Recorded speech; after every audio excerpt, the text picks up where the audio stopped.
The angel of the Lord.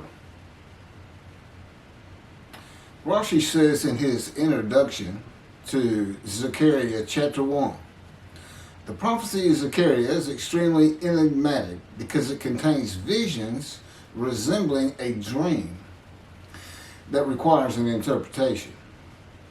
We cannot ascertain the truth of its interpretation until the teacher of righteousness comes. Nonetheless, I will put my heart to reconciling the verses one by one according to the interpretations that resemble it and follow the interpretation of Jonathan. This is God's test for the Jewish people, in particular the Jewish leaders. God's test of who the descendant of David is. The man described in Isaiah 53, the teacher of righteousness. That's who Rashi, known as one of the first rabbis to say that Isaiah 53 described the people, the Jewish people, as the patriarch Israel. Then here he is in Zechariah saying we got to have the to know the truth of at least chapter 1 of Zechariah, to know its truth, because we can't do it, and no Jewish man, religious, academic, commentator, or otherwise, has ever had the answer to this. And yet this video is going to give it to you. Why? I'm a teacher of righteousness. This is Zechariah chapter 1, verses 7 through 12. That's the preamble that Rashi leads into before he starts his commentary. And this is in Midrash form. That's where I take parts of a verse and interpret each in individual segments. Verse 7.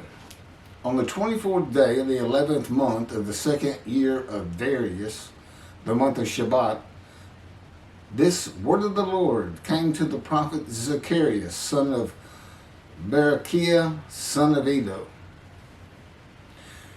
This word of the Lord. This verse continues with, in the night I had a vision, which is not a word of the Lord. The word of the Lord coming to Zechariah means the messenger of the words of God has come to Zechariah, who is the angel of God's presence, and the word of the Lord. Literally, that's his name. He has alighted upon Zechariah to bring a vision from God. Not a word, a vision. Verse 8. In the night I had a vision. I saw a man mounted on a bay horse standing among the myrtles in the deep, and behind him were bay, sorrel, and white horses. In the night I had a vision. There's a man on a horse standing in the myrtles. He is later referred to as the angel of the Lord, standing in the myrtles. The angel of the Lord alights upon and enters men, and my name, Hashem, is in him and can speak through the man. Zechariah has an angel with him who is his guide in the vision. The deep is like a valley Zechariah is looking down on, filled with myrtle trees, and then an open area below that is where the bay, sorrel, and white horses are. Verse 9. I asked, what are those, my Lord? And the angel who talked with me answered, I will let you know what they are. What are those, my Lord? Zechariah is not talking to the angel. That's an angel. It's not my Lord. Who answered, but who never lets him know what they are. he is asking the man standing among the myrtles on a bay horse about the horses in the open area and calls him my Lord. Verse 10. Then the man who was standing among the myrtles spoke up and said, these were sent out by the Lord to roam the earth. Then the man who was standing among the myrtles spoke up and said, again, this is Midrash form. Okay, so the man standing in the myrtles answers the question of Zechariah, not the angel who is with Zechariah. Verse 11, and in fact, they reported to the angel of the Lord, who was standing among the myrtles. We have roamed the earth and have found all the earth dwelling in tranquility. And it's just like a dream. We have horses talking. You know, there could have been birds. Anything that can go far and go a long ways out and then come back. In this case, for this story or for this dream that was given Zechariah, it's horses. And in fact, they reported to the angel of the Lord. They who reported are the horses who have gone to and fro throughout the earth, and they spoke the report to the angel of the Lord, who was standing among the myrtles. The angel of the Lord, who was standing among the myrtles, has alighted upon and entered the man standing amongst the myrtles. The angel of the Lord is using this man as his visible presence. You cannot see the angel of the Lord. Just as he once used a burning bush for his visible presence, and God spoke through him to Moses. Not just as his visible presence, he also used the man to say, these were sent out by the Lord to roam the earth. In other words, it sounded like the answer was coming from this man. But it's coming from the angel of the Lord, and God is in that angel, his presence. Because that's the angel of his presence. You can find that in Isaiah chapter 63. I don't recall the verse. I never see anything on the angel of his presence. Wherever God's presence is, the presence that enters the temple, I never hear any mention of the angel that has to be with him. Why? It's the angel of his presence, who is the angel of the Lord. Yeah, I believe, and I'm not certain about this, but I've heard it at least one or two times, and that is Christianity believes the angel of the Lord is Jesus Christ. Thereupon the angel of the Lord exclaimed, O Lord of hosts, how long will you withhold pardon from Jerusalem and the towns of Judah, which you placed under a curse 70 years ago? Thereupon the angel of the Lord exclaimed. Okay, so the angel of the Lord exclaimed through the man.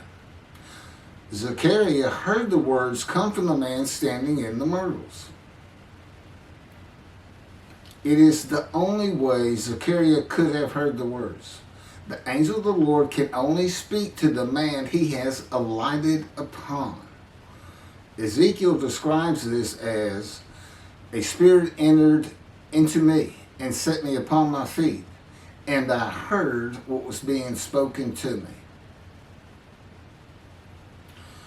O Lord of hosts, how long will you withhold pardon from Jerusalem and the towns of Judah, which you placed under a curse 70 years ago? The following verses are from the book of Isaiah regarding this curse. Isaiah chapter 43, verse 2. So I profaned the holy princes. I abandoned Jacob to proscription and Israel to mockery. That, of course, is God speaking.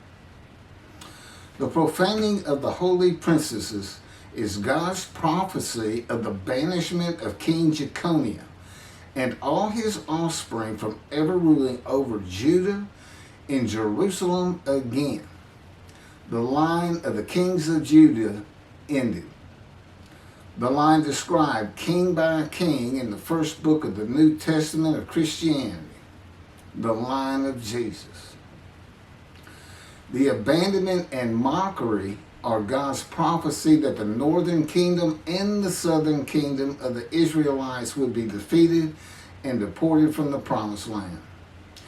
Isaiah witnessed the deportation of the northern kingdom, but the deportations of the southern kingdom were many years after his death. This is chapter 43, verses 5 through 7. Fear not, for I am with you. I will bring your folk from the east, will gather you out of the west. I will say to the north, give back, and to the south, do not withhold. Bring my sons from afar, and my daughters from the end of the earth, all who are linked to my name, who I have created, formed, and made for my glory. Okay, this is God's prophecy that all the tribes of Israel would return from the Assyrian deportations of the tribes east of the river Jordan, that were Reuben, Gad, and the half tribe of Manasseh, and all the tribes of the northern kingdom deported by Assyria, defeated and deported, and the Babylonian deportations of the southern kingdom. It is a prophecy that is specific to the Assyrian Babylonian exiles. This prophecy was fulfilled according to the books of Ezra and Nehemiah and their account of all 13 tribes returning to the southern kingdom of the lands of Benjamin and Judah. Jerusalem is within the lands of Benjamin, and his lands are considered part of the kingdom of Judah, since that is where the kings of Judah rule from. 10 tribes being lost and not returning is a myth. When the 7th month arrived, the Israelites being settled in their towns, the entire people assembled as one man in Jerusalem, as the man Israel, all of them. When the people Israel gather as one man, it is all 12 tribes who were allotted lots of the promised land, and the Levites. They did not receive a portion. They were allowed to go from lot to lot, tribe to tribe, and everybody was supposed to take care of them. The Levites, that would be Levi, the son Levi, the priestly tribe without an allotment of the promised lands. Judahites and Benjaminites alone are not Israel, though all references to Israelites would include them. All of Israel had returned together to Jerusalem and Judah, mindful of the imported Gentiles in the northern kingdom, imported by the Assyrians, many of whom tried to stop the building of the second temple. This is why everybody returning, all 13 tribes, all went to Judah. The northern kingdom was occupied by Gentiles, I would assume Assyrians and Arabs.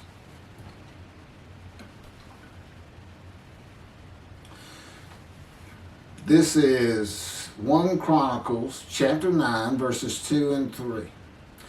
The first to settle in their towns on their property were Israelites, priests, Levites, and temple servants, while some of the Judahites and some of the Benjamites and some of the Ephraimites and Manassesites settled in Jerusalem. That would be Ephraim and Manasseh. Manasseh was such a large tribe, it had to be broken in. It was broken in two. Half of it set up, their allotment was east of the river Jordan by about where Edom would be. And well, that was the tribe of Gad. Not Edom, Gilead, where the Tishbite, Elijah, the Gentile, was an inhabitant. Ramoth Gilead. Manassites, Ephraimites, and Judahites were the tribes with the largest allotment of the lands of Abraham, and Jerusalem is in the lands of the Benjamites. Those are who just got mentioned. The three largest lot owners, okay, Benjamin, that's where Jerusalem is, he's important, and of course the priests, the Levites. So Ephraim and Manasseh were not lost tribes, as many believe from writings outside of the Bible. There never were lost tribes according to the Bible.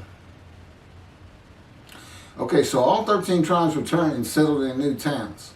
The accounts of the deportations indicate there was not much left of the old towns. There is no account of how the new towns were settled, though it is unlikely it was based on prior ownership. The exile lasted too long for the deported owners to still be alive, and the tribes of the northern kingdom had to build new towns to live in. It also says the Levites settled in on their lands. So everybody had to pick and choose, and I'm sure the the strong and wealthy got the best places, and again, many just settled in Jerusalem. Okay, this is Isaiah chapter 43, verse 14. Thus said the Lord, your Redeemer, the Holy One of Israel, for your sake I send to Babylon. I will bring down all her bars, and the Chaldeans shall raise their voice in lamentation. This is God's prophecy that Assyria would be conquered by the Babylonians, who were defeated by the Chaldeans. But they actually go back and forth and actually became somewhat intermingled, Chaldeans and Babylonians. And that he would raise up the Gentile anointed king Cyrus of Persia to conquer them, to clear the way for all the tribes to return. That's how he cleared the way to the desert or made rivers for them. Basically, he got Cyrus to release them. Chapter 43, verse 25. And I never hear anything about this. It is I who, for my own sake, wipe your transgressions away and remember your sins no more. Okay, this is God doing, and he says this, something new. I'm going to do something new for the Israelites. This story repeats with the new covenant that includes sin forgiveness of the Jewish people that arise with Elijah and the angel of the covenant after the exiles of the Roman dispersal return to the land of Israel in a time to come. That's from Jeremiah chapter 31. The Jewish people have returned from the Roman dispersal of them throughout the world, the diaspora, which means outside of the promised land, outside of Israel, to a land that lay desolate for more than 2,000 years until after the Holocaust, and they created the state of Israel in 1948. 70 years later, and that's funny too, because they talk about a curse of 70 years. That 70 years, I believe, just applies to the last of 3 deportations of Judah and the defeat by the Babylonians. Because the northern kingdom had been defeated and deported long before that, and the first to be defeated and taken to the lands of Assyria was Gad, the half tribe of Manasseh, the lands east of the river Jordan. 70 years later, the land blooms again, and Jerusalem has been rebuilt as a great city, larger than it was in ancient times, according to God's words in Jeremiah 31. The time to come to deliver the new covenant with sin forgiveness is here.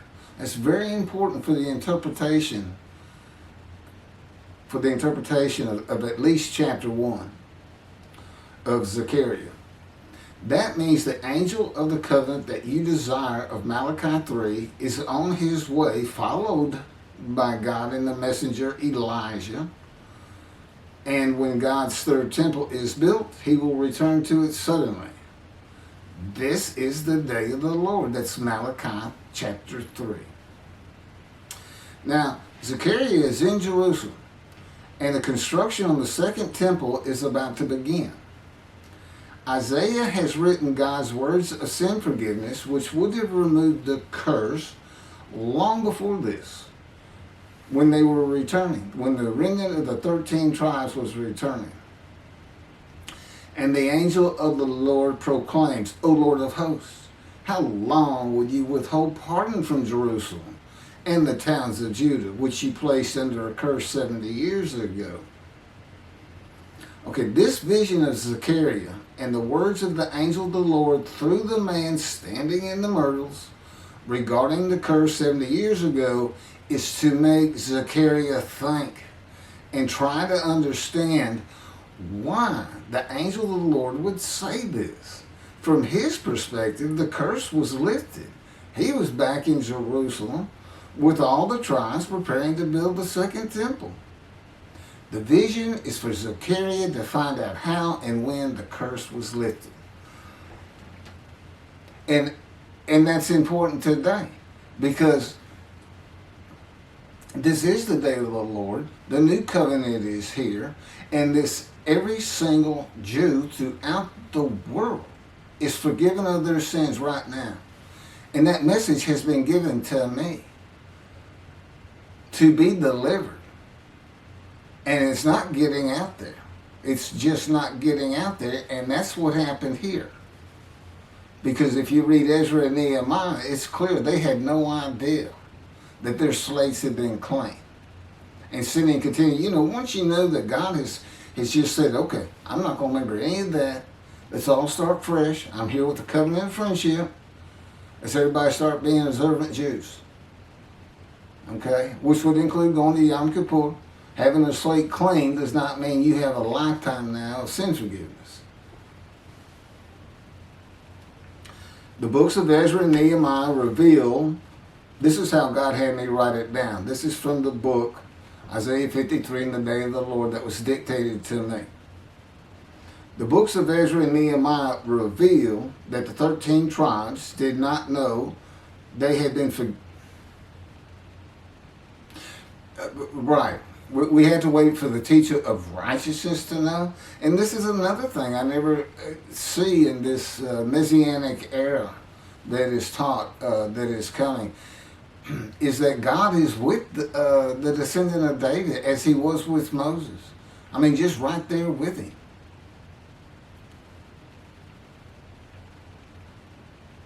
The books of Ezra and Nehemiah reveal that the 13 tribes did not know they had been forgiven of their sins to be a holy seed in the building of the second temple. If people know they have been forgiven and have a clean slate from past transgressions against God and His laws, they are more likely to stop their sinful ways and abide by His laws in the future. The scroll of Isaiah needs to be found and interpreted by Zechariah and the religious leaders so they will know of God's forgiveness of their sins. God will be returning before the temple is built. That would be the third temple, to test the devotion of His righteous servant and make him suitable for His purpose, which might prosper. That includes the building of the third temple. This would begin when His Spirit alights upon the anointed one, Moshiach. His presence with His righteous servant will be necessary for the temple to be rebuilt. Islam will not freely hand over their third most holy site to Israel and abandon the Dome of the Rock Mosque, a mosque that sits on the Temple Mount purchased by King David for God, the most holy site of the Jewish people. With God is the angel of His presence, who is already on the way. You want me to skip that? Okay, this has been covered in other videos more than once.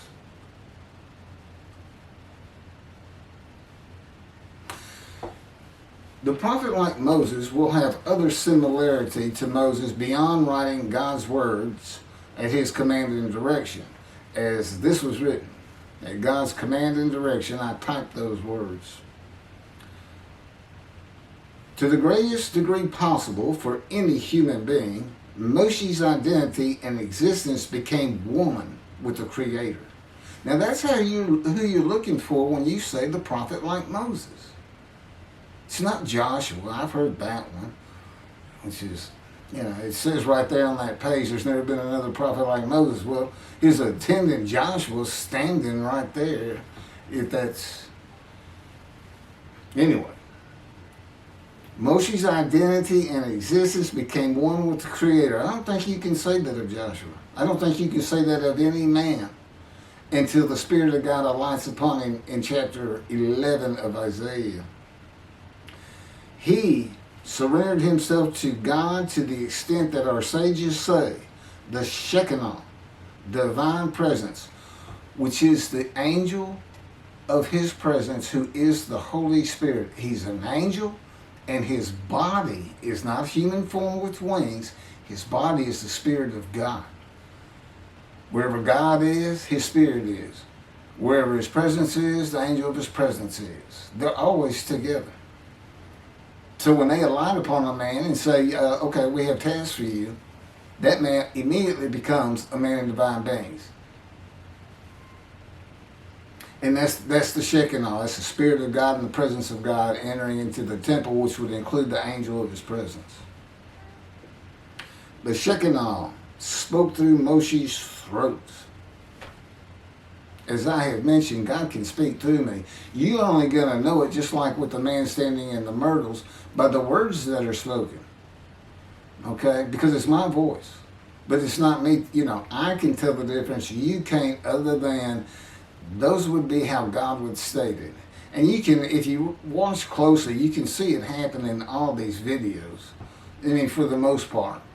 Where God just, you know, he just throws out a sentence or two. And I just keep going, you know. I let him get done, and I just pick up from there. We've been working on this for over 13 years.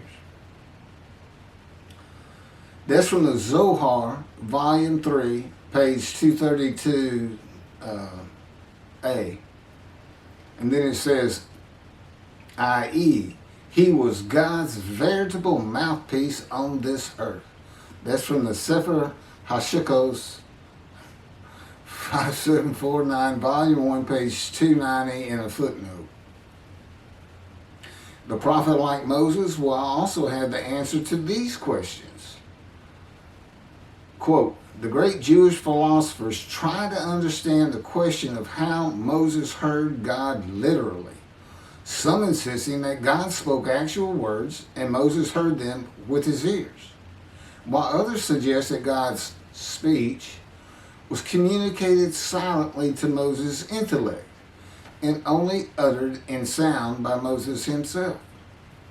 Maimonides, Rambam, even as he affirmed the communication between God and Moses as a fundamental Jewish belief, ultimately conceded the mysteriousness of that process.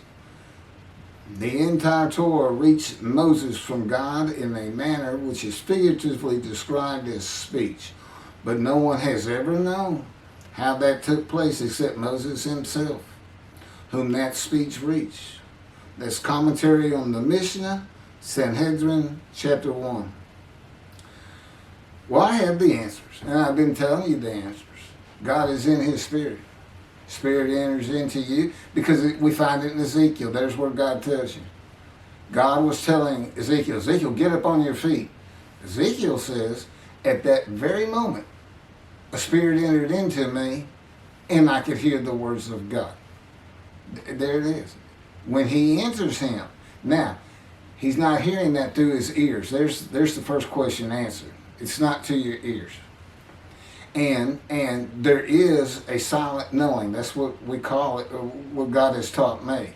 Now, generally, I just hear words as though they came in through my ears and they're in my mind, as though my eyes and my ears had perceived. But he can put just knowledge into my mind without uttering a word. And it's kind of can be pointed out easiest with when he comes to a man, and like he came to Samuel, and Samuel just says, here I am. It's as though before he speaks to you, and this is what happened with me, he put in a knowledge in my mind that the God of creation was about to speak to me. And so when he did speak, it was as though he had always been there speaking to me. Not unlike how Adam would have felt. But